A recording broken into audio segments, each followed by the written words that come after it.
Recently we had a comment on this channel from Sean B 1081 who saw the Hyperlapse video I made recently and asked a great question. What's the difference between recording a video and then speeding it up and then recording in Hyperlapse? Well, basically the difference is when you record a video, you're recording the number of frames per second that you've chosen. So for example, most of my videos are 4K with 30 frames per second. But when you film with Hyperlapse, you can actually choose the interval at which the shots are taken, and then all those shots are combined together to make a video. So right now we're going to show you how it looks with a video filmed at 4K at 30 frames per second.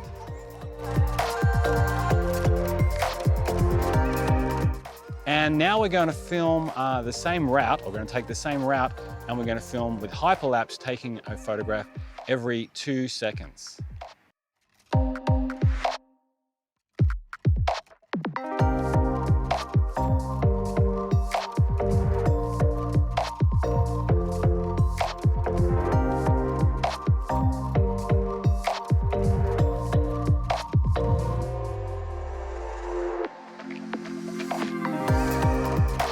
Hey Sean B 1081, thanks for your question. I hope it answers it. If anyone does have any questions about the amazing DJI Osmo Action 5 Pro, hit me up in the comments section down below. Thanks for watching, and I'll see you in the next video.